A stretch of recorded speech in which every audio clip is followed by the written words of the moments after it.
R$1.024,26 e concedo a palavra à eminente advogada doutora Isabela Aleixo Lacerda.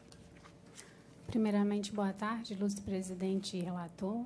É na presença de Vossa Excelência que cumprimento os demais membros dessa egrégia turma. É o seguinte, o agravante pede licença data vênia da decisão de Vossa Excelência pelo seguinte. Nos autos, o reclamante, agravado, recreou a reunião de execuções junto aos autos aqui em discussão, pretendendo o bloqueio de valores nas contas do agravante. O juiz de primeira instância deferiu a medida, procedendo assim com um bloqueio de 36 milhões nas contas do agravante, reunindo naquela vara 51 execuções. Contudo, em decisão de embargos à execução, o juiz entendeu que não era o caso de reunião das execuções, mas sim de manter o bloqueio como medida cautelar, inclusive em cooperação jurisdicional. E assim repartiu esse valor para todas as execuções ali listadas.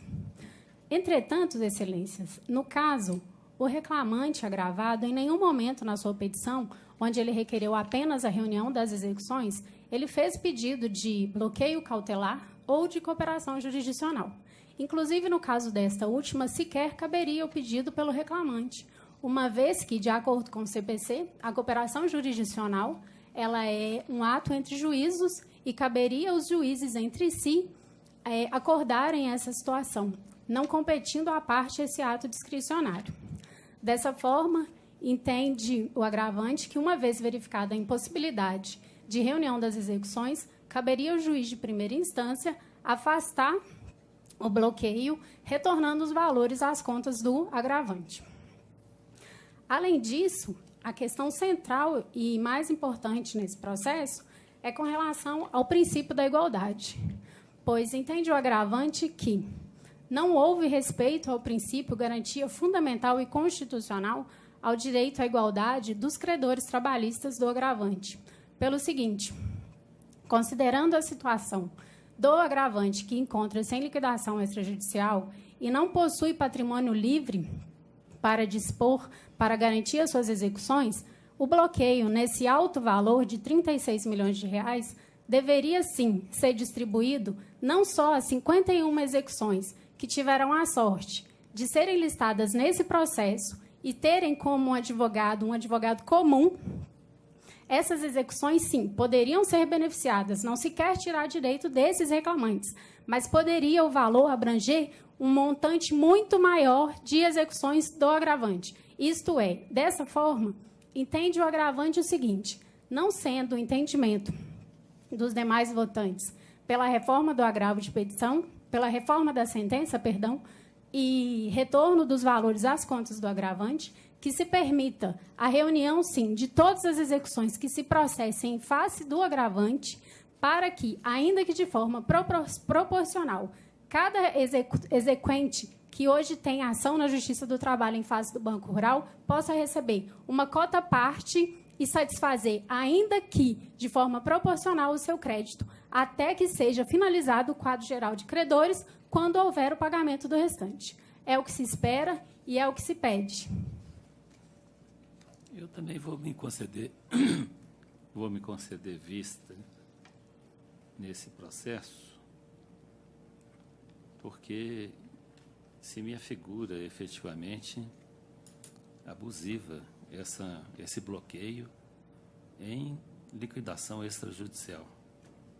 Então, vou examinar melhor para melhor fundamentar, e, neste caso, eu vou adiar para a próxima semana.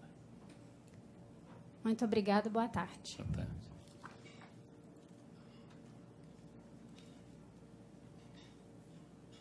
Seguinte. Número 17, RO 10.457,77/2017.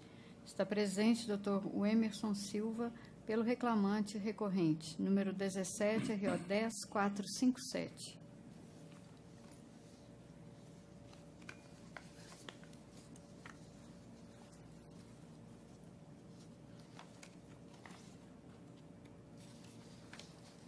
Registro recebimento de memoriais, rejeita preliminares arruídas, conheço os recursos interpostos pelas partes, no mérito, nego provimento ao apelo da reclamada e dou provimento parcial ao recurso do reclamante para deferir o pedido de indenização por dano moral por transporte de valores, no importe de R$ 3.000, e para determinar a utilização do IPCA-E como fator de correção monetária dos débitos trabalhistas reconhecidos na presente ação a partir de 25 de março de 2015, mantida a incidência da TR para o período anterior.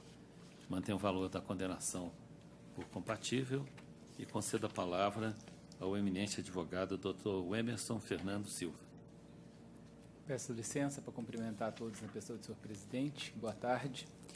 Em que pese o voto a proposta de voto do eminente relator, eu vou me ater aqui somente à questão do intervalo intrajornada que foi indeferido na primeira instância.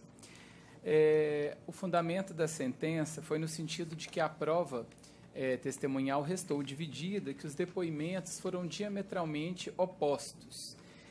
Antes de adentrar a prova em si, o depoimento dessas testemunhas, é importante ressaltar que a testemunha ouvida a rogo da reclamada foi ouvida na condição de informante e que essa testemunha ela atuou como preposto na audiência inicial. E, portanto, a prova tem que ser analisada sob o prisma no sentido de que deve ser qualitativa e não quantitativa. E, nesse sentido, o reclamante desincumbiu de seu ônus de comprovar que não usufruía da integralidade do intervalo intrajornada, com base no depoimento da testemunha Jo Emerson, que afirmou que não usufruíam da integralidade, que trabalhava junto com o reclamante, fazia a rota junto com o reclamante e que a fiscalização ela se dava por meio de um sistema 99, que era um sistema dentro do GPS que a empresa fornecia para seus empregados. E salientando que, mesmo se não for afastada a contradita desta testemunha e for considerar o depoimento como informante, ainda assim, a testemunha ouvida a rogo da reclamada, ela não trabalhou juntamente com o reclamante. Portanto, o reclamante desincumbiu de seu ônus e o que se requer é que seja deferido o intervalo por essas razões. Muito obrigado. No tocante à prova dita dividida, essa figura, a meu ver, não existe. As partes têm o ônus de produzir a prova e o juiz de se orientar segundo o conjunto probatório. Por isso, nós, aqui na terceira turma, valorizamos o entendimento de quem esteve presente perante as partes e as provas e pode melhor formar o seu convencimento. E no tocante à arguição de impedimento da testemunha, isso foi arguído como matéria e também foi rejeitado. Portanto, esse é o voto. Com voto a doutora Emília? Acompanho Vossa Excelência. Doutora Camila? Acompanhando integralmente Vossa Excelência. Então, pronuncio o resultado da unanimidade. Muito obrigado. Boa tarde. Agora, tem os de segredo de justiça. Então, pode chamar. O primeiro, o senhor se afasta, né? Doutora Emília, que é a presidente. Mas eu não estou a falar. Esse aqui é de segredo também, né? Não, esse já acabou. Já acabou? Esse Só foi falta esse retirado aí? de pauta. Não, tem esse, que é adiado da sessão anterior, que ele fez uma inscrição, e tem um adiado também, que já houve a sustentação oral. Só para assistir.